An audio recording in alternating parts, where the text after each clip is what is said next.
Hey, good morning, everybody. Welcome to our devotion today. My friend Errol and I were sitting the other day talking about, of all things, fridge magnets.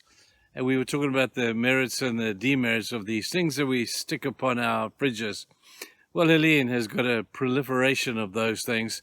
And I want to illustrate a point today, and I think it's a very powerful point. My favorite fridge magnet is actually this one.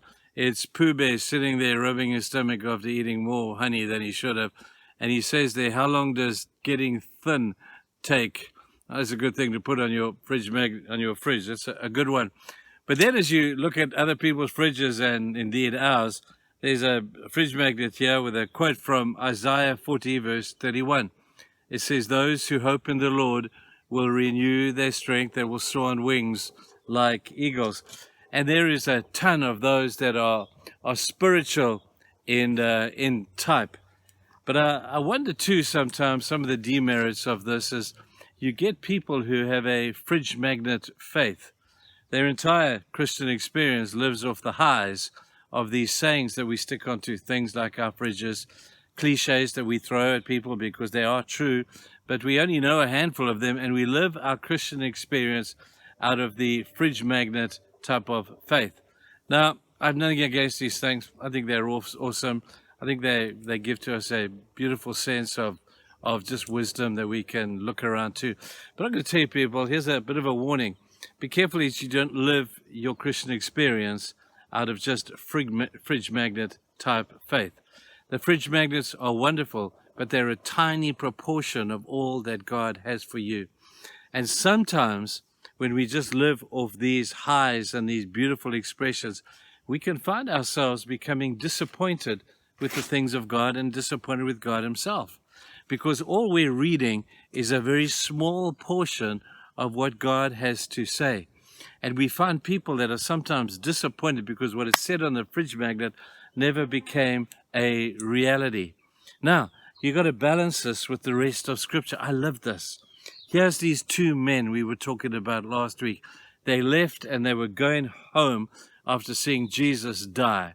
They were disappointed with life, they were disappointed with the situation, and they were very disappointed with God, that God had not turned up the way that they wanted him to, and that what had happened there appeared to be something that was not in the plan. Well, it was in God's plan, but it wasn't in theirs.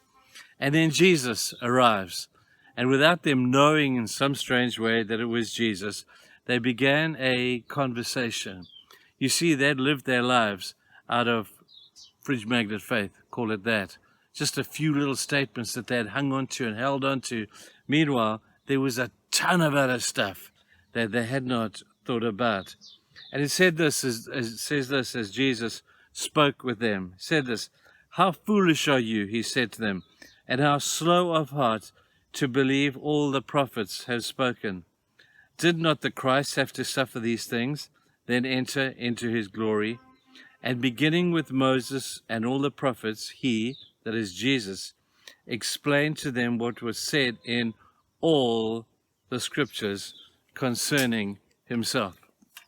People, listen, if you want to get a balanced Christian experience, a Christian experience that is deeper than just fridge magnet faith, you've got to look at all of the scriptures. Now, these guys had Jesus as a Bible study leader. Who wouldn't want that? You know, here's Jesus who wrote the book, and he's there, and he's expounding to them all of the scriptures. I hope that our Christian experience is not like these two guys who just took a few key verses here and there, put together a faith, made it their own, and as beautiful in essence as those words and those sayings would have been, they missed the big picture. People are disappointed very often with God because they do the same thing, don't they? People are disappointed with God sometimes because they just take a few of the highlights and a few of the little things and a few of the things that they like to hear. And they don't look at the rest of the picture. We've got to be careful that we don't do that because it could get us into an awful lot of theological and personal Christian disappointment and dilemma.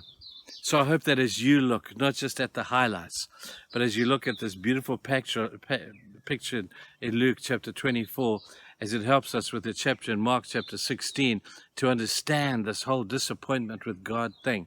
You'll be disappointed with God unless you know the full picture. So read the whole Bible. Put it all together, not just what you want to hear or what you want to see. Take the whole picture and watch what God says to you. Your Christian life is going to be deeper. It's going to be great. So I hope you'll learn a little bit from what these two guys, it's all about all of the scripture. You guys are going to have a great day. See you tomorrow. Bye.